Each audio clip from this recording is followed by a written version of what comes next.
بسم اللہ الرحمن الرحیم نحمدہ و نصلی علی رسولہ الکریم اما بعد۔ جہنم سے رہائی، جہنم سے نجات اور جہنم سے آزادی کا طریقہ کیا ہے؟ حضور علیہ الصلاۃ والسلام نے ارشاد فرمایا، لن یوافی عبد یوم القیامۃ یقول لا الہ الا اللہ یبتغی بہا وجہ اللہ الا حرم اللہ علیہ النار۔ بخاری شریف کی حدیث ہے کہ جو شخص اللہ کی بارگاہ میں اس حالت میں پہنچ جائے کہ وہ صدق دل سے اخلاص کے ساتھ لا الہ الا اللہ کہنے والا ہو، اللہ تعالیٰ اس پر جہنم کو حرام کر دیں گے۔ اس کا مطلب یہ کہ جب ہم لا الہ الا اللہ صدق دل سے پڑھ لیتے ہیں، اللہ کی وحدانیت کا اقرار کر لیتے ہیں، بعض لوگوں کے ذہن میں یہ آتا ہے کہ اس طرح کی احادیث میں لوگ پوچھتے ہیں نا کہ یار اس میں لا الہ الا اللہ کا ذکر ہے، محمد الرسول اللہ کا ذکر نہیں ہے۔ بعض تھوڑے لبرل قسم کے یا کوئی ملحد قسم کے لوگ ہوتے ہیں تو ان کے ذہن میں یہ آتا ہے، وہ اس لیے کہتے ہیں کہ بھائی بس قرآن کو تسلیم کرو، حدیث کی کوئی ضرورت نہیں ہے، کوئی اہمیت نہیں ہے۔ لیکن ان کو یہ بات سمجھ نہیں آ رہی ہوتی کہ یہ جس چیز کو بیان کیا جا رہا ہے یہ بھی حدیث ہے، یہ حدیث میں ہی ذکر ہے۔ تو حدیث تو حضور علیہ الصلاۃ والسلام کے ارشاد کو کہتا ہے، تو آپ حضور علیہ الصلاۃ والسلام کے ارشاد سے استدلال کر کے حضور علیہ الصلاۃ والسلام کے ارشاد ہی کو آپ رد کر رہے ہیں۔ بڑی عجیب منطق، بڑی عجیب لاجک ہے۔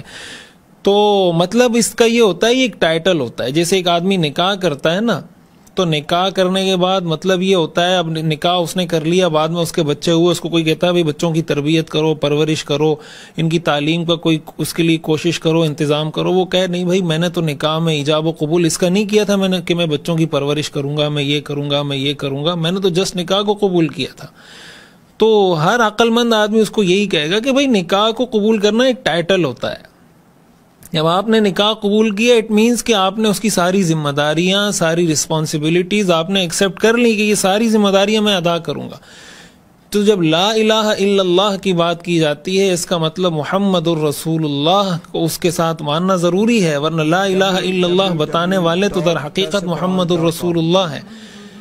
اور قرآن کریم کی کئی آیات میں ہمیں براہ راست اس چیز کا حکم ہے، اللہ کی اطاعت کرو، اللہ کے رسول کی اطاعت کرو۔ من یطع الرسول فقد اطاع اللہ، جو اللہ کے رسول کی اطاعت کرے گا وہی در حقیقت اللہ کی اطاعت کرے گا۔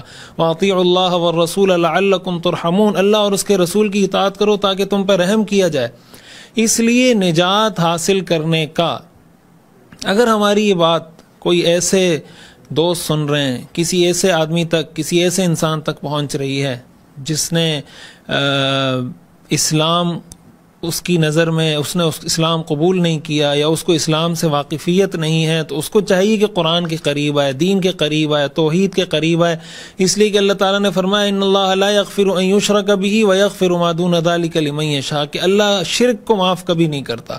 تو نجات کا ذریعہ، جہنم سے خلاصی، آزادی کا ذریعہ صرف اور صرف اس میں ہے کہ انسان اللہ کی توحید، اللہ کی وحدانیت کا اقرار کرے، اس کے علاوہ نجات کا کوئی ذریعہ نہیں۔ اور اگر ایک آدمی کو اللہ نے یہ توفیق دے دی ہے، الحمدللہ ہم سب مسلمان ہیں، اس پر ایک تو فخر ہونا چاہیے، دوسرا اس بات کا یقین اور بھروسہ ہونا چاہیے کہ انشاءاللہ ہم ضرور اللہ ہمیں جہنم سے بچائے گا۔ لیکن ظاہر ہے بہت سے ایسے گناہ ہیں جن کے بارے میں آتا ہے کہ یہ گناہ کریں گے تو بندہ جہنم میں جائے گا، یہ گناہ کریں گے تو جہنم میں جائے گا، یہ گناہ کریں گے۔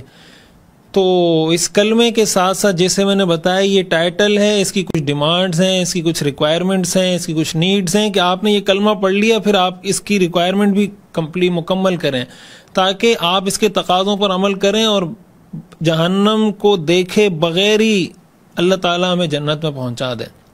یعنی ایک ہے زبان سے کلمہ پڑھنا، دل سے اعتقاد رکھنا، ایک ہے پریکٹسنگ، عملی مسلمان بننا۔ تو انشاءاللہ ہم سب کا یہ اعتقاد ہے، یہ اہل سنت والجماعت کا عقیدہ ہے کہ جو بھی مسلمان ہے وہ ضرور ایک نہ ایک دن جنت میں جائے گا۔ ہاں جو گناہ گار ہے اللہ تعالیٰ چاہے تو اس کو عذاب دے، اللہ تعالیٰ چاہے تو اس کو معاف کرے، لیکن اگر وہ اپنی زندگی شریعت کے مطابق گزارنے کی کوشش کرتا ہے تو اللہ تعالیٰ کی ذات سے امید ہے کہ اللہ تعالیٰ انشاءاللہ اس کو ضرور جنت میں داخل کریں گے اور اللہ تعالیٰ اس کو جہنم سے بچائیں گے۔ اللہ تعالیٰ ہمیں عمل کرنے کی توفیق عطا فرمائے۔